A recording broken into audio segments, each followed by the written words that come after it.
My name is Andy Couturier and I'm with theopening.org. This is one in a series of lectures about the writing process, writing craft. And today I'd like to talk to you briefly about how to set up a nourishing culture in your writing group or even just with a few friends you have around. And I'll start with that often people find that they go to their writing group to get feedback from other people, but they end up getting a lot of criticism that isn't actually helpful, and they end up feeling contracted and going home and not wanting to do any more writing. So I want to set up something that'll help you set up something that will allow you to unfold and in fact invite your subconscious to come to the fore. Okay, so, and this is actually how we start all our classes here in our center in Santa Cruz and online. So the first thing I usually say is make yourself physically comfortable. Is your chair comfortable? Do you have everything you need, like snacks or tea? And that may seem like a really kind of small thing, but if your body is uncomfortable, it's really hard to sink into a connection with other people, and often sometimes conflicts come up even just because people are feeling cramped or uncomfortable for a number of reasons. So and then it's really encouraged always to turn off your cell phone and not get distracted. And so the second thing I like to say is always seek your own pleasure and enjoyment in your writing. Even if you're writing about something very difficult, try to enjoy whatever you can about the writing process, about getting things out, just start on the very physical level. You can choose your favorite pen if you're writing on paper, favorite kind of paper, a journal, or just make sure that your laptop is set up comfortably for yourself. The third thing I like to talk about is to really remind yourself and to remind your friends in your writing group that this is really your time and that it should be an unhurried time. We live in an incredibly speeded up culture where everything's happening so quickly, and to just know that you've cleared away this time to do your writing and sink into it and slow down a little bit. So just really relish and cherish that time. Another thing we like to say, and I really encourage that, is in your group as well, is you can write about anything you like. Anything. It can be tedious. That's okay. Dirty, mundane, okay. Meandering, bloody, childish, whatever it is. I like to tell the story of a particular student who spent a whole 8-week class, creative writing class, working on a letter to her bank to prevent her house from being foreclosed on.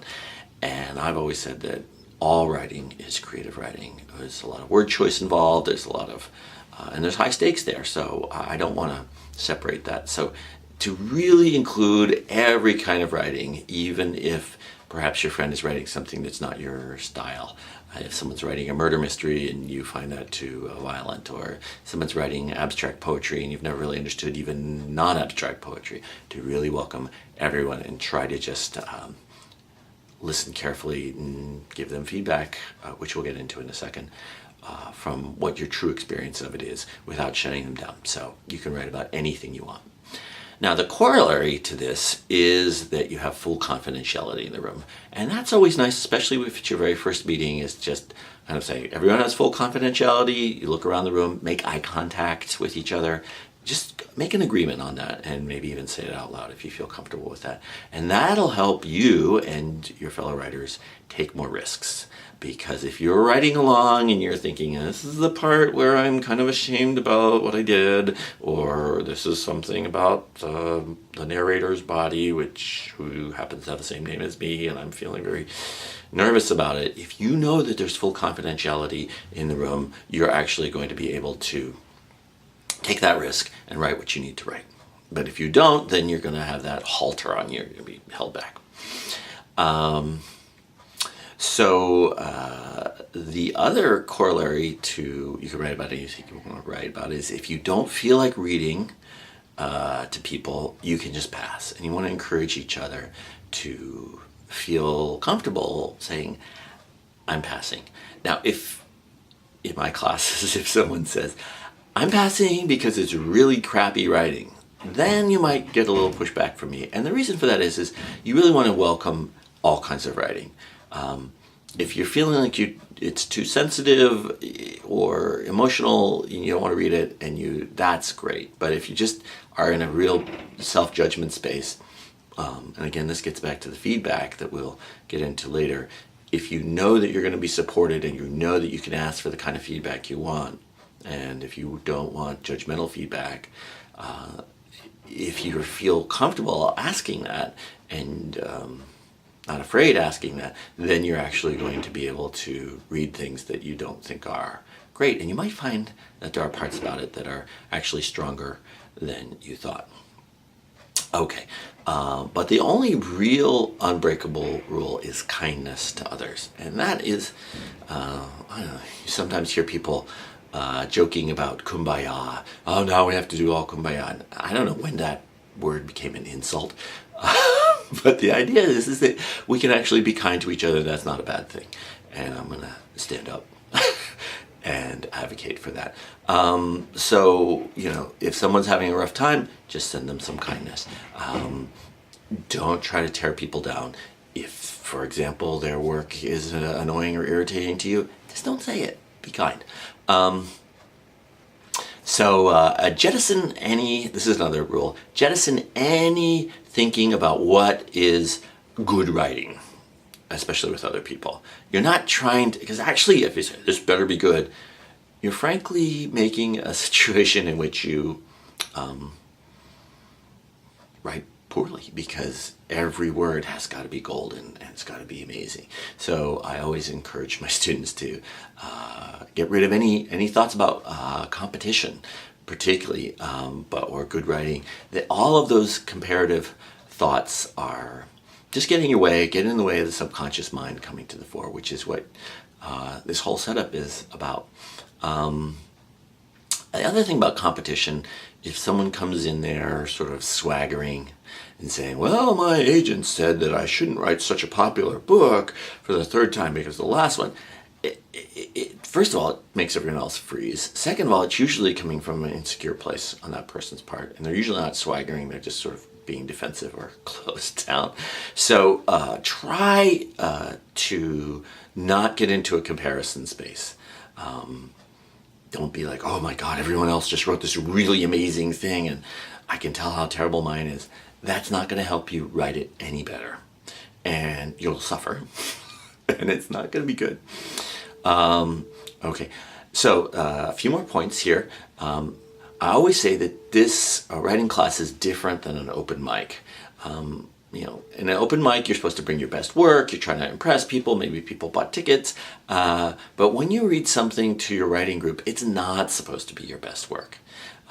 And this is actually my favorite thing to say, is that we welcome the incomplete, the half-finished, the obscure, and the emergent. So anything that's just bubbling up to the surface, you don't really know where it's going, that's what you really want to use your writing group for, is to help you find the center of gravity, help you find what is powerful. And it may not be what you think. Actually, it might be the part that you sort of tossed in as an afterthought. And that comes back to the non-judgmental atmosphere, is so that you can find that. So again, I'm just going to say that again. We welcome the incomplete, the half-finished, the obscure, and the emergent. And the reason is, and one of the reasons is if it was complete and finished and perfect, what would be the reason for people commenting on it? You're just trying to get accolades for being so brilliant, which I suppose is okay. But okay, a few more points. When someone reads to you, acknowledge the gift of their reading. So that can be just a simple thank you, but there can be a deeper level of feedback. But the basis of it is that it's very difficult to actually reach down inside of your rib cage, inside of yourself, and think of what you need to say and try to formulate it and bring it out and find some words for it and commit it to the page and then read it out loud to someone. That's actually tough. So if someone does that for you, you got to be just really appreciative and thank them for it. And a couple more points, just two more.